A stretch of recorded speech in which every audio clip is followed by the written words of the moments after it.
दो ठेकेदार एक मकान ते नहीं रह सकते, अगर रवणगे भी तो एक दूजे तो कन्नी कतराणगे, नाले आपे च लड़ते रहणगे, हमेशा बहस ही करनगे।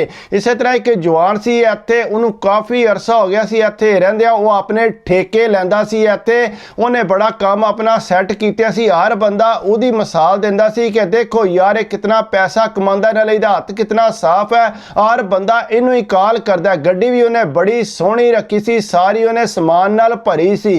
उन्हां दे डेरे ते एक होर मुंडा आ गया ते वह भी जिहड़ा ये काम करदा सी। उन्हें आके दस्सिया कि मैं भी सारा काम जानना, मैं बिजली दा कर लेना, पानी दा कर लेना, मिस्त्रियां दा भी कर लेना, हर किस्म दा काम जिहड़ा वो मैं कर लेना। वो जिहड़े नाल मुंडे रहिंदे उन्हें आख्या यार इत्थे ते काम ही बड़ा है, तू ते फटोफट ही इत्थे छा जाएगा। वो होर चैड़ा हो गया। उन्हें आख्या जी चलो सही है, मैनू अगर काम लभा तो मैं तुहानू भी नाल लै जा करांगा, मैनू किसी नाल कुछ ना लगे। वो बंदे सारे बड़े खुश होए। उन्हें आख्या चल यार तू अपना काम टोर ते साडे भी मुड़े नाल दिहाड़ वास्ते लै जी करी। उन्हें आख्या तुसी परेशान ना हो, जिहड़ा पुराना ठेकेदार सी वो जिसले काम तू आंदा सी आके उहदे नाल इतनी गप नहीं सी लांदा, वो चुप करके सैडे हो जांदा रोटी खा के। वो सारे उहनूं बुलांदे सी आके बह, जिसले बहंदा सी ते फिर भी कोई गल नहीं सी करदा। जिहड़ा नवां आया सी ते अगे पिछे काम ढूंढदा रहा, उहनूं काम कोई नहीं सी लभदा पिया।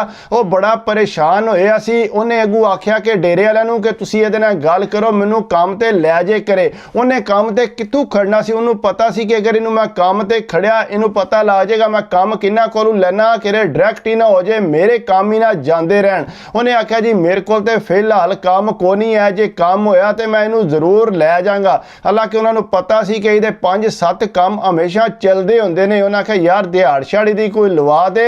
वो जिहड़ा नवां आया सी वो तो शुक्र करता सी कम से कम दिहाड़ वास्ते मैनू लै जे करे, राह ते मैनू लभे। लेकिन वो आंदा नहीं जी मेरे को फिलहाल काम नहीं है, जे होया तो मैं दसांगा। वो इस तरह होया कि जिहड़ा पुराना ठेकेदार है उन्होंने अचानक पाकिस्तान जाना पिया, क्योंकि उसकी परेशानी को बनी सी पिछा। उन्हें जिहड़ा डेरे ते मुड़ा रहिंदा उन्होंने गड्डी की चाबी दित्ती, सारियां मशीनां गड्डी च पईयां सी। उन्हें आख्या तू इंज करिया कर, गड्डी थोड़ी स्टार्ट करके ते अगे पिछे कर दिया कर। वो जिहड़ा नवां ठेकेदार आया सी उन्हें आख्या भाई को काम है पिछू ते मैं कर दिया करांगा, कोई मसला। उन्हें आख्या नहीं नहीं मेरे को मुड़े आए ने, तुहानू कोई जरूरत नहीं, अगर जरूरत होई तो मैं दसांगा। वो जनाब पाकिस्तान टुर गया। जो वो पाकिस्तान गया तो उत्थे डेरे ते एक मुड़ा रहिंदा। उन्हें आख्या यार तू परेशान ना हो, मेरा एक बंदा वाकिफ है, मैं उहदे नाल गल करना, उहदे कोल बड़ा काम है। उन्हें आख्या यार जरूर गल कर, मैं ते घर वेला रह रह के थक गया। वो इस तरह उन्हें जाके गल कीती ते उन्हें आख्या ठीक है उस बंदे नूं लै आ, मैं उहदे नाल गल कर लांगा। जिसले उन्होंने आके दस्सिया वो बड़ा खुश होया। उन्हें आख्या जी चलो मैनू जिहड़ा काम लभ चला है। वो जिसले नाल लैके गया तो वो गोरा सी, अगू गोरे नाल जाके गल कीती कि इस तरह जिहड़ा मैनू काम चाहिदा। वो आंदा कि कोई मसला नहीं, मैं तैनूं एक मकान दिखाना, उहदा सारा काम जिहड़ा वो होण वाला है, अगर तू कर देंगा अगू भी मेरे कोल बहुत काम है। उन्हें आख्या जी बिल्कुल मैं करके दियांगा। उन्हें अपनी गड्डी च बिठाया, उन्हें 3-4 अपने काम दिखाए, सारे शुरू होए सी। वो ताके खुश हो गए। उन्हें कहा बंदा तो बड़ा चंगा, काम भी ये कोल बहुत ज़्यादा है। उन्हें आख्या यह मकान ही, यदा फर्श भी चेंज करनी, बिजलियां तारां चेंज करनियां ने, पानी दियां टूटियां भी लानियां, सारा काम तू ही करना है, ये दस कितने पैसे लवेगा। उन्होंने केड़ा पता सी। उन्हें दूसरे को पूछो, उन्हें कहा यार मैनू तो कोई तजर्बा नहीं, तू दस जिहड़ा दूसरे मुल्क काम करदा ने, अगर कोई रेट मुनासिब है तो तू दस दे। उन्हें जनाब सारा हिसाब ला के दूसरे मुल्क के हिसाब से दसिया, तो रेट उन्हें बहुत थोड़ा दसिया, तकरीबन एक 4/5 हिस्सा जिहड़ा थोड़ा दसिया। जिसे उन्हें दसिया तो गोरा ताके आपू हैरान परेशान हो गया कि इतने थोड़े पैसे पे दसदा है। उन्हें आख्या काम तो तू ठीक करेगा। उन्हें आख्या काम तू मेरा एक बार ट्राई कर लै तो फिर अगू जिहड़ा तू मैनू काम दे। उन्हें आख्या ठीक है तू सुबह जी आके काम शुरू कर लै, लेकिन समान सारा तू अपना लैके आना है। उन्हें आख्या जी ठीक है मैं समान अपना लै आवांगा। वो जनाब जिसले घर वापस आया आके परेशान हो गया कि समान तो मेरे को है ही कोई नहीं, मैं मशीनां कित्थों लैणियां ने। वो बड़ी उहदे वास्ते परेशानी बन गई कि मशीनां तो मेरे को है कोई नहीं, ठेका मैनू लभ गया। वो काफ़ी सोचदा रहा। उस तो बाद उन्होंने पता सी कि उहदी गड्डी इत्थे खलोती है। उन्हें मुंडे नाल गल कीती। उन्हें आख्या यार तेरे कोल चाबी है उहदी गड्डी दी, मैनू मशीनां दे, मैनू काम शुरू कर लैण दे। अगर मैं 15-20 दिन काम करांगा उहदे कोल पैसे मंगांगा, मशीनां मैं अपनियां लै आवांगा। वो पाकिस्तान गया महीने वास्ते ते तू जिहड़ा मैनू मशीनां दे दे। उन्हें आख्या यार उन्हें मैनू अमानत के तौर पर चाबी रखी है, मैं उहदे कोलों पहलां पुछ। उन्हें आख्या यार तू उहदे कोल पुछेगा तो उन्हें जिहड़ा मैनू बिल्कुल मशीनां नहीं देनियां, तू मेहरबानी कर मैनू ਮਸ਼ੀਨਾਂ ਕੱਢ ਕੇ ਦੇ। ਉਹ ਜਨਾਬ ਰਾਜ਼ੀ, ਉਹਨੇ ਕਿਹਾ ਚੱਲ ਯਾਰ ਤੇਰਾ ਕੰਮ ਚੱਲਦਾ ਹੈ, ਉਂਝ ਹੈ ਤੇ ਗਲਤ ਗੱਲ ਹੈ ਲੇਕਿਨ ਚੱਲ ਤੂੰ ਜਿਹੜਾ ਨਾ ਲੈ ਮਸ਼ੀਨਾਂ। ਕਹਿੰਦਾ ਉਹਨੇ ਮਸ਼ੀਨਾਂ ਕੱਢ ਕੇ ਦਿੱਤੀਆਂ। ਜਿਸ ਵੇਲੇ ਉਹ ਠੇਕੇ ਤੇ ਲੈ ਗਿਆ, ਸਮਾਨ ਸਾਰਾ ਅੱਗੇ ਹੀ ਉੱਥੇ ਪਿਆ ਸੀ, ਉਹਨੇ ਕੰਮ ਸ਼ੁਰੂ ਕਰ ਦਿੱਤਾ। ਉਹਨੂੰ ਪਤਾ ਲੱਗਾ ਇਹ ਤੇ ਇਕੱਲੇ ਬੰਦੇ ਵਾਲਾ ਕੰਮ ਨਹੀਂ ਹੈ। ਉਹਨੇ ਅੱਗੂ ਜਿਹੜੇ ਉੱਥੇ ਮਕਾਨ ਤੇ ਮੁੜੇ ਰਹਿੰਦੇ ਸੀ ਉਹਨਾਂ ਨਾਲ ਦੋਵਾਂ ਨਾਲ ਗੱਲ ਕੀਤੀ ਕਿ ਯਾਰ ਤੁਸੀਂ ਮੇਰੀ ਮਦਦ ਕਰੋ। ਉਹਨਾਂ ਆਖਿਆ ਜੀ ਅਸੀਂ ਇਤਨੇ ਪੈਸੇ ਲਵਾਂਗੇ। ਉਹਨੂੰ ਤਾਂ ਸੀ ਨਾ ਪਤਾ ਕਿ ਕਿੰਨੇ ਪੈਸੇ ਬਣ ਜਾਣਗੇ। ਉਹ ਜਨਾਬ ਇਸ ਤਰ੍ਹਾਂ ਦੋ ਮੁੰਡੇ ਆਪਣੇ ਨਾਲ ਲੈ ਗਿਆ, ਜਾ ਕੇ ਘੰਟੇ ਲਵਾਉਂਦਾ ਰਿਹਾ, ਉਹਨਾਂ ਕੋਲੋਂ ਕੰਮ ਕਰਦਾ ਰਿਹਾ ਲਗਾਤਾਰ। ਜਿਹੜਾ ਨਾ ਉਹਨੇ 20-25 ਦਿਨ ਜਿਹੜਾ ਚੰਗਾ ਟਿਕਾ ਕੇ ਕੰਮ ਕੀਤਾ ਤੇ ਮਕਾਨ ਜਿਹੜਾ ਉਹਨੇ ਨੇੜੇ ਲਾ ਦਿੱਤਾ ਸੀ। ਉਹਨੇ ਆਖਿਆ ਉਸ ਗੋਰੇ ਨੂੰ ਕਿ ਕੰਮ ਤੇਰਾ ਮੈਂ ਕਿਤਨਾ ਕਰ ਦਿੱਤਾ, ਤੂੰ ਥੋੜੇ ਪੈਸੇ ਮੈਨੂੰ ਦੇ। ਉਹਨੇ ਆਖਿਆ ਅੱਛਾ ਮੈਂ ਤੈਨੂੰ ਦੇਣਾ ਪੈਸੇ, ਪੈਸਿਆਂ ਦੀ ਕੋਈ ਪਰੇਸ਼ਾਨੀ ਨਾ ਕਰ। ਇਹ ਹੌਸਲੇ ਵਿੱਚ ਹੋ ਗਿਆ, ਇਹਨੇ ਕੰਮ ਜਾਰੀ ਰੱਖਿਆ। ਜੂੰ ਕੰਮ ਤਕਰੀਬਨ ਮੁੱਕ ਗਿਆ ਨਾ ਤੇ ਉਹ ਜਨਾਬ ਉੱਥੇ ਹੀ ਖਲੋਤਿਆ ਸੀ ਤੇ ਇਤਨੀ ਦੇਰ ਨੂੰ ਉਹ ਇੱਕ ਗੋਰਾ ਲੈ ਕੇ ਨਾਲ ਆ ਗਿਆ। ਉਹਨੇ ਵਰਦੀ ਸ਼ਰਦੀ ਪਾਈ ਸੀ ਕੰਮ ਵਾਲੀ।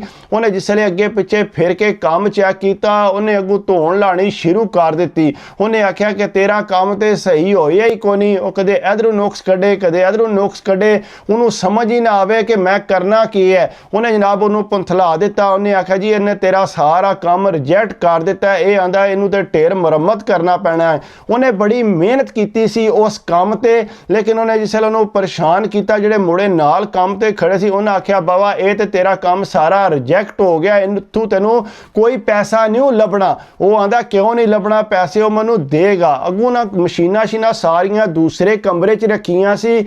ਉਹ ਜਿਸ ਵੇਲੇ ਜਾ ਕੇ ਤੱਕੀਆਂ ਤੇ ਉੱਥੇ ਮਸ਼ੀਨਾਂ ਵੀ ਕੋਈ ਸ਼ੈ ਵੀ ਨਾ ਪਈ, ਉਹ ਸਾਰੀਆਂ ਜਿਹੜੀਆਂ ਨੇ ਉੱਥੋਂ ਗਾਇਬ ਹੋ ਗਈਆਂ। ਉਹਨਾਂ ਜਿਸ ਵੇਲੇ ਉਸ ਗੋਰੇ ਨੂੰ ਆਖਿਆ ਕਿ ਇੱਥੇ ਸਾਡੀਆਂ ਮਸ਼ੀਨਾਂ ਪਈਆਂ, ਉਹਨੇ ਕਿਹਾ ਸਾਨੂੰ ਕੀ ਪਤਾ, ਤੁਹਾਡੇ ਕੋਲ ਹੀ ਚਾਬੀ ਹੈ, ਤੁਸੀਂ ਇੱਥੋਂ ਆਉਂਦੇ ਜਾਂਦੇ ਹੋ, ਅਸੀਂ ਤੇ ਹੁਣ ਆਏ ਹਾਂ। ਉਹਨੇ ਆਖਿਆ ਨਹੀਂ ਇੱਥੇ ਸਾਰੀਆਂ ਮੇਰੀਆਂ ਮਸ਼ੀਨਾਂ ਪਈਆਂ। ਉਹਨੇ ਆਖਿਆ ਮੈਨੂੰ ਕੀ ਪਤਾ, ਤੈਨੂੰ ਪਤਾ ਵੇ। ਉਹ ਪਰੇਸ਼ਾਨ ਹੋ ਗਿਆ। ਉਹਨੇ ਆਖਿਆ ਮਸ਼ੀਨਾਂ ਮੇਰੀਆਂ ਕਿੱਧਰ ਗਈਆਂ ਨੇ। ਉਹ ਜਿਸ ਮੁੰਡੇ ਕੋਲ ਲਈਆਂ ਸੀ ਉਹਨੂੰ ਕਾਲ ਕੀਤੀ ਕਿ ਯਾਰ ਤੂੰ ਤਾਂ ਨਹੀਂ ਕਰਿਆ, ਤੂੰ ਚੁੱਕ ਕੇ ਲੈ ਗਿਆ। ਉਹਨੇ ਆਖਿਆ ਯਾਰ ਤੇਰਾ ਦਿਮਾਗ ਤੇ ਠੀਕ ਹੈ, ਚਾਬੀ ਤੁਹਾਡੇ ਕੋਲ ਹੈ, ਮੈਂ ਕਿੱਥੋਂ ਤੂੰ ਚੁੱਕ ਕੇ ਲੈ ਗਿਆ। ਉਹ ਮਸ਼ੀਨਾਂ ਮਿਹਰਬਾਨੀ ਕਰਕੇ ਵਾਪਸ ਲਿਆਓ, ਉਹ ਪਾਕਿਸਤਾਨ ਨੂੰ ਆਉਣ ਵਾਲਾ, ਇਹ ਨਾ ਹੋਵੇ ਮਸਲਾ ਬਣ ਜੇ। ਉਹਨੇ ਆਖਿਆ ਯਾਰ ਮਸ਼ੀਨਾਂ ਤੇ ਉੱਥੇ ਕੋਈ ਨਹੀਂ ਹੈ। ਉਹਨੇ ਆਖਿਆ ਬਹਰਹਾਲ ਯਾਰ ਜਿੱਥੋਂ ਮਰਜ਼ੀ ਪੈਦਾ ਕਰ, ਮੇਰੀ ਬੜੀ ਬੇਇੱਜ਼ਤੀ ਹੋਣੀ ਹੈ ਡੇਰੇ ਤੇ, ਹੋ ਸਕਦਾ ਮੈਨੂੰ ਜੁਰਮਾਨਾ ਵੀ ਪੈ ਜੇ ਮਸ਼ੀਨਾਂ ਦੇ ਨਾਲ। ਉਹ ਜਨਾਬ ਗੋਰੇ ਦੀਆਂ ਢੇਰ ਮਿੰਨਤਾਂ ਕੀਤੀਆਂ ਕਿ ਤੂੰ ਮਸ਼ੀਨਾਂ ਵੀ ਸਾਡੀਆਂ ਵਾਪਸ ਦੇ, ਨਾਲੇ ਸਾਨੂੰ ਪੈਸੇ ਦੇ। ਉਹਨੇ ਕਿਹਾ ਪੈਸੇ ਮੈਂ ਤੁਹਾਨੂੰ ਕਿੱਥੋਂ ਦਿਆਂ, ਇਹ ਪਿਆਦਾ ਕਿ ਇਤਨਾ ਕੰਮ ਮੈਨੂੰ ਕਰਨਾ ਪੈਣਾ, ਇਸ ਵਾਸਤੇ ਹੋ ਸਕਦਾ ਤੁਹਾਨੂੰ ਦੇਣੇ ਪੈਣ ਇਹਨੂੰ ਪੈਸੇ। ਉਹ ਅੱਗੋਂ ਪਰੇਸ਼ਾਨ ਹੋ ਗਿਆ, ਉੱਥੋਂ ਵਾਪਸ ਨਿਕਲ ਆਇਆ ਮਾਯੂਸ ਹੋ ਕੇ। ਜ਼ਾਰੀ ਗੱਲ ਹੈ ਮਹੀਨਾ ਤੇ ਉਹਨੇ ਫਰੀ ਚਲਾਇਆ। ਅੱਗੋਂ ਜਿਹੜੇ ਨਾਲ ਮੁੰਡੇ ਲੱਗੇ ਸੀ ਉਹਨਾਂ ਆਖਿਆ ਭਾਈ ਸਾਨੂੰ ਤਾਂ ਤੂੰ ਪੈਸੇ ਦੇ, ਹਾਂ ਅਸੀਂ ਤੇ ਤੇਰੇ ਨਾਲ ਕੰਮ ਗਏ ਸਾਂ, ਤੇਰਾ ਕੰਮ ਪਾਸ ਹੋਵੇ ਜਾਂ ਨਾ ਹੋਵੇ ਅਸੀਂ ਤੇ ਉੱਥੋਂ ਲੱਕੜਾਂ ਚਾੜਦੇ ਰਹੇ ਹਾਂ, ਸੀਮਟ ਚਾੜਦੇ ਰਹੇ ਹਾਂ, ਸਾਰਾ ਤੈਨੂੰ ਕੰਮ ਕਰਕੇ ਦਿੱਤਾ, ਸਾਡਾ ਤੇ ਕੋਈ ਕਸੂਰ ਨਹੀਂ। ਉਹਨੇ ਆਖਿਆ ਯਾਰ ਤੁਹਾਡੇ ਸਾਹਮਣੇ ਮੈਨੂੰ ਪੈਸੇ ਨਹੀਂ ਲੱਭੇ। ਉਹਨੇ ਆਖਿਆ ਅਸੀਂ ਨਹੀਂ ਜਾਣਦੇ, ਸਾਨੂੰ ਪੈਸੇ ਦੇ। ਉਹ ਜਨਾਬ ਉਹਦੇ ਮਗਰ ਲਾ ਕੇ ਜਿਸ ਵੇਲੇ ਜ਼ਿਆਦਾ ਮਗਰ ਲੱਗੇ, ਉਹਨੇ ਆਖਿਆ ਲਾ ਯਾਰ ਮੈਂ ਪਾਕਿਸਤਾਨ ਨੂੰ ਤੁਹਾਨੂੰ ਪੈਸੇ ਦਵਾ ਦੇਣਾ। ਉਹਨੇ ਉਹਨਾਂ ਦੋਵਾਂ ਨੂੰ ਪਾਕਿਸਤਾਨ ਨੂੰ ਪੈਸੇ ਦਵਾ ਦਿੱਤੇ।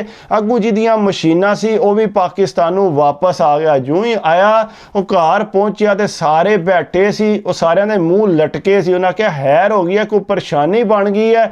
ਉਹਨਾਂ ਗੱਲ ਕੀਤੀ ਕਿ ਯਾਰ ਇਸ ਤਰ੍ਹਾਂ ਜਿਹੜਾ ਤੇਰੀਆਂ ਮਸ਼ੀਨਾਂ ਜਿਹੜੀਆਂ ਨੇ ਉਹ ਗਾਇਬ ਹੋ ਗਈਆਂ। ਉਹਨਾਂ ਕਿਹਾ ਕਿਸ ਤਰ੍ਹਾਂ ਗਾਇਬ ਹੋ ਗਈਆਂ ਨੇ। ਉਹਨਾਂ ਕਿਹਾ ਇਸ ਤਰ੍ਹਾਂ ਭਾਈਰਾਂ ਨੇ ਠੇਕਾ ਲਿਆ ਸੀ ਤੇ ਠੇਕੇ ਤੇ ਉੱਥੇ ਜਿਹੜਾ ਕੋਈ ਦੀਆਂ ਮਸ਼ੀਨਾਂ ਚੁੱਕ ਕੇ ਲੈ ਗਿਆ। ਉਹ ਜਨਾਬ ਜਿਹੜਾ ਉਛਲਣ ਲੱਗ ਪਿਆ। ਉਹਨੇ ਆਖਿਆ ਇਹ ਕਿਸ ਤਰ੍ਹਾਂ ਹੋ ਸਕਦਾ ਹੈ, ਮੈਂ ਜਿਹੜੀਆਂ ਮਹਿੰਗੀਆਂ ਮਸ਼ੀਨਾਂ ਲਈਆਂ ਨੇ, ਮਿਹਰਬਾਨੀ ਕਰਕੇ ਮੈਨੂੰ ਮਸ਼ੀਨਾਂ ਪੈਦਾ ਕਰਕੇ ਦਿਓ। ਉਹ ਸਾਰੇ ਆਂਦੇ ਨੇ ਕਿ ਯਾਰ ਮਸ਼ੀਨਾਂ ਤੇ ਤੇਰੀਆਂ ਬਣਦੀਆਂ ਨੇ, ਅਸੀਂ ਇਹਦੇ ਕੇ ਰਿਕੁਐਸਟ ਕੀਤੀ ਹੈ ਜਿੱਥੋਂ ਮਰਜ਼ੀ ਤੂੰ ਮਸ਼ੀਨਾਂ ਲਿਆ ਕੇ ਦੇ। ਉਹ ਜਨਾਬ ਇਸ ਤਰ੍ਹਾਂ ਸਾਰਿਆਂ ਨੇ ਆਖਿਆ ਤੇ ਉਹ ਪਰੇਸ਼ਾਨ ਹੋ ਗਿਆ, ਰੋਣ ਲੱਗ ਪਿਆ। ਉਹਨੇ ਆਖਿਆ ਯਾਰ ਮੇਰੇ ਕੋਲ ਪੈਸੇ ਕੋਈ ਨਹੀਂ, ਅੱਗੇ ਮੈਂ ਤੁਹਾਡੇ ਡੇਰੇ ਤੇ ਦੋ ਬੰਦੇ ਨਾਲ ਖੜੇ ਸੀ, ਇਹਨਾਂ ਨੂੰ ਪਾਕਿਸਤਾਨ ਨੂੰ ਪੈਸੇ ਦਵਾਏ ਨੇ, ਪਾਕਿਸਤਾਨ ਵਾਲੇ ਮੈਨੂੰ ਗਾਲਾਂ ਕੱਢਦੇ, ਥੋੜਾ ਟਾਈਮ ਦਿਓ ਤੇ ਮੈਂ ਜਿਹੜਾ ਨਾ ਮਸ਼ੀਨਾਂ ਤੁਹਾਨੂੰ ਲੈ ਦਿਆਂਗਾ, ਮੈਂ ਤੁਹਾਡੇ ਨਾਲ ਵਾਅਦਾ ਕਰਨਾ। ਉਹ ਅੱਗੋਂ ਠੇਕੇਦਾਰ ਕਹਿੰਦਾ ਕਿ ਚੱਲ ਯਾਰ ਕੋਈ ਨਹੀਂ ਮਸਲਾ, ਮੈਂ ਮਸ਼ੀਨਾਂ ਹੋਰ ਲੈ ਆਉਣਾ, ਲੇਕਿਨ ਇਹ ਯਾਦ ਰੱਖੀ ਮੈਨੂੰ ਮਸ਼ੀਨਾਂ ਤੂੰ ਵਾਪਸ ਕਰਨੀਆਂ ਨੇ। ਉਹ ਜਨਾਬ ਇਸ ਤਰ੍ਹਾਂ ਆਇਆ, ਠੇਕੇਦਾਰ ਨੇ ਆਪਣੀਆਂ ਨਵੀਆਂ ਮਸ਼ੀਨਾਂ ਲੈਂਦੀਆਂ, ਇਹਨੂੰ ਲਿਆ ਕੇ ਪਰਚੀ ਦਿੱਤੀ, ਇਹ ਮਸ਼ੀਨਾਂ ਤੇਰੇ ਕੋਲ ਸੀ ਤੇ ਇਤਨੇ ਜਿਹੜਾ ਬਿੱਲ ਬਣਿਆ। ਉਹਨੇ ਆਖਿਆ ਕੋਈ ਮਸਲਾ ਨਹੀਂ, ਮੈਂ ਤੁਹਾਨੂੰ ਲੈ ਦਿਆਂ। ਅੱਗੋਂ ਕੰਮ ਢੂੰਡਦਾ ਰਿਹਾ ਲੇਕਿਨ ਉਹਨੂੰ ਕੰਮ ਕੋ ਨਾ ਲੱਭਾ ਉਹ ਲਾ। ਫਿਰ ਉਹਨੇ ਇੰਝ ਕੀਤਾ, ਇੱਕ ਫੈਕਟਰੀ 'ਚ ਲੱਗ ਗਿਆ, ਉੱਥੇ ਕੰਮ ਕਰਨਾ ਸ਼ੁਰੂ ਕਰ ਦਿੱਤਾ। ਆਸਤਾ ਆਸਤਾ ਉਹਨੂੰ ਪੈਸੇ ਦਿੰਦਾ ਰਿਹਾ। ਉਹਨੂੰ ਜਿਹੜਾ ਉਹ ਮਸ਼ੀਨਾਂ ਲੈ ਕੇ ਦਿੱਤੀਆਂ। ਉਹਨੂੰ ਬੜਾ ਆਖਿਆ ਕਿ ਮੈਨੂੰ ਆਪਣੇ ਨਾਲ ਲਾ ਲਾ, ਮੈਂ ਕਸਮ ਚੁੱਕਿਆ ਨਾ ਕਿ ਤੇਰੇ ਨਾਲ ਕੋਈ ਗੱਦਾਰੀ ਨਹੀਂ ਕਰਾਂਗਾ। ਉਹਨੇ ਆਖਿਆ ਨਹੀਂ ਯਾਰ ਮੇਰੇ ਕੋਲ ਕੰਮ ਹੀ ਕੋਈ ਨਹੀਂ। ਉਹਨੇ ਆਖਿਆ ਮੈਂ ਭਰੋਸਾ ਨਹੀਂ ਕਰਨਾ ਕਿਉਂਕਿ ਇਹਨੂੰ ਰਾਹ ਚਾਹੀਦਾ। ਉਹ ਫਿਰ ਫੈਕਟਰੀ ਲੱਗਾ ਰਿਹਾ, ਫਿਰ ਉਹਨੂੰ ਮਸ਼ੀਨਾਂ ਲੈ ਕੇ ਦਿੱਤੀਆਂ। ਕਹਿੰਦਾ ਉਸ ਤੋਂ ਬਾਅਦ ਜਿਹੜਾ ਮੈਂ ਕੰਸਟਰਕਸ਼ਨ ਦਾ ਕੰਮ ਨਹੀਂ ਕੀਤਾ, ਫਿਰ ਮੈਂ ਆਪਣੀ ਟੈਕਸੀ ਬਣਾ ਲਈ, ਉਹ ਚਲਾਉਂਦਾ ਰਿਹਾ। ਲੇਕਿਨ ਕਹਿੰਦਾ ਮੈਨੂੰ ਠੇਕਾ ਜਿਹੜਾ ਬੜਾ ਮਹਿੰਗਾ ਪਿਆ, ਮੈਂ ਕੰਮ ਵੀ ਫ੍ਰੀ ਕਰਕੇ ਦਿੱਤਾ, ਮਸ਼ੀਨਾਂ ਵੀ ਚੋਰੀ ਕਰਾ ਲੀਆਂ, ਉਤੋਂ ਜਿਹੜਾ ਨਾਲ ਵਰਕਰ ਖੜੇ ਉਹਨਾਂ ਨੂੰ ਪੈਸੇ ਦਵਾਣੇ ਪਏ। ਕਦੇ ਕਦੇ ਇੰਝ ਵੀ ਹੋ ਸਕਦਾ ਨਵੇਂ ਆਵੋ ਤੇ ਕੋਸ਼ਿਸ਼ ਕਰੋ ਪਹਿਲਾਂ ਕਿਰੇ ਮਜ਼ਦੂਰੀ ਕਰੋ, ਠੇਕਿਆਂ ਵਿੱਚ ਨਹੀਂ ਪੈਣਾ ਚਾਹੀਦਾ। ਜਿਸ ਵੇਲੇ ਬੰਦਾ ਠੇਕਿਆਂ 'ਚ ਪੈਂਦਾ ਤੇ ਬੜਾ ਨੁਕਸਾਨ ਹੋ ਜਾਂਦਾ। ਬਾਕੀ ਇਹ ਹੈ ਕਿ ਮੇਰੀ ਵੀਡੀਓ ਕੋਸ਼ਿਸ਼ ਕਰਿਆ ਕਰੋ, ਅਗਰ ਅੱਛੀ ਲੱਗਦੀ ਹੈ ਤੇ ਉਹਨੂੰ ਲਾਈਕ ਕਰ ਦਿਆ ਕਰੋ, ਕਮੈਂਟਸ ਕਰ ਦਿਆ ਕਰੋ, ਸਬਸਕ੍ਰਾਈਬ ਕਰ ਦਿਓ ਤੇ ਦਿਲ ਖੁਸ਼ ਹੁੰਦਾ ਹੈ। ਬਾਕੀ ਆਪਣੀ ਸਿਹਤ ਦਾ ਖਿਆਲ ਰੱਖਿਆ ਕਰੋ।